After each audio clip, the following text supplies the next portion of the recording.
Right, we move then on to tonight's top stories.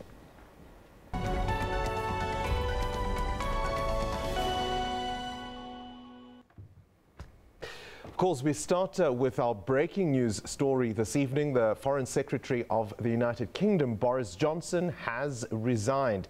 His is the second resignation in a day, of course, over Prime Minister Theresa May's Brexit plans. Earlier, David Davis, the minister supposed to be in charge of the deal of Britain's exit from the EU, decided to call it quits. We're joined now by our correspondent in the UK, Paul Barber. Paul, good evening to you, and of course, thank you for having a look at this for us. I mean, how much longer can Theresa May keep it together? It does seem that her premiership is imploding. Well, it certainly could look like that. The former Foreign Secretary Boris Johnson, we've just seen his resignation letter, and just to give you a quick flavour of what he's actually saying, he was explaining that Brexit should have been an opportunity to take control back of British democracy, but that dream is dying and it's being suffocated by needless self-doubt, and he said that Britain is heading for a semi-Brexit. So certainly a hugely dangerous moment for Theresa May to have the Foreign Secretary resign just less than 24 hours after David Davis, the Brexit Secretary, also resigning. So clearly a rejection by two leading pro-Brexit members of that cabinet after the summit that she had over the weekend or on Friday with the cabinet down at Chequers, which is the Prime Minister's country residence. And it's a very dangerous 24 hours. We understand that there could be movements afoot to pull together enough signatures, a letter essentially, to force a vote of no confidence, which could then trigger a leadership election. But Theresa May herself is confident that she has the numbers, that she wants to continue with this plan, this customs plan that was agreed over the weekend with her cabinet, and the next few hours really are going to be key to see whether there is going to be this movement. But she thinks she has the numbers, and we understand that a meeting of a key backbench Conservative Party committee that's just been underway with Theresa May present involved a lot of table banging, which we associate with support. So she's hoping, and she said that she will contest a leadership challenge if there is one, but there's also a good chance that things might get slightly easier for her without Boris Johnson in the cabinet. He's of course been a consistently difficult member of the cabinet for Theresa May, often contradicting her line in the government line on Brexit. I mean, so certainly a worrying time for Theresa May.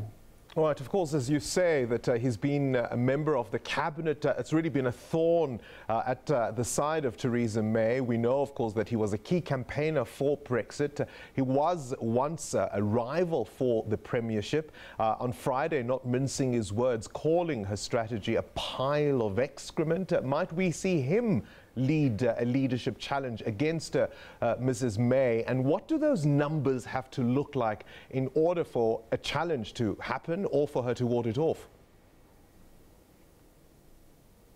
The magic number is 48. If they can get 48 signatures together to force a challenge, that's something that we understand Boris Johnson has been trying to orchestrate in the last few hours. If he is able to do that, would he then put himself forward as a potential leader? We believe he does have the ambition that he would. He said he would love to be Prime Minister. It still isn't clear whether he does have that support in Parliament and certainly within the Conservative Party more broadly. He is popular with the broader Conservative Party, but in Parliament, which has a majority of pro-Remain MPs, pro-European Union MPs, it's not so clear, and he's absolutely been a thorn in the side. There have been repeated calls for Theresa May to sack him for constantly contradicting her. But now he's gone of his own accord. But he certainly is a controversial figure.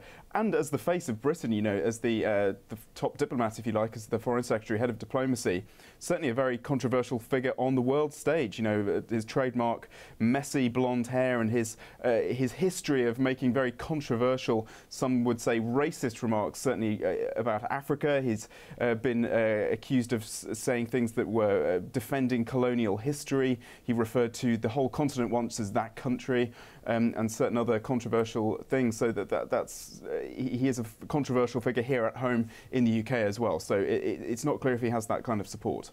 Well, of course, he also famously declared that he had as much chance of being Prime Minister as Elvis being found on Mars. And it's all happening on the eve of a visit by the very unpopular US President Donald Trump. Yes, which Theresa May has been criticised for her stance towards the United States and to Donald Trump as well, for being too conciliatory and not being tough enough. So that's another extremely difficult meeting to try and orchestrate later in the week. We've heard they're trying to keep Donald Trump out of London, so he doesn't see the huge protests that are going to be here. But she has a lot to deal with before then, if she even survives until then. We think she probably will, but she certainly may not. And whether she can now take this plan for customs union with the European Union to the European leaders and the European Commission in the next week, once they've published this white paper, that's her focus for the next few days at least, if she can survive as Prime Minister, is trying to make this plan float with the European Union, which there's no guarantee at all that they will. Of course, we'll have to leave it there with our UK correspondent, Paul Barber. Was it just a year ago when Theresa May lost the majority in Parliament for the Conservative Party? A lot has changed since those days.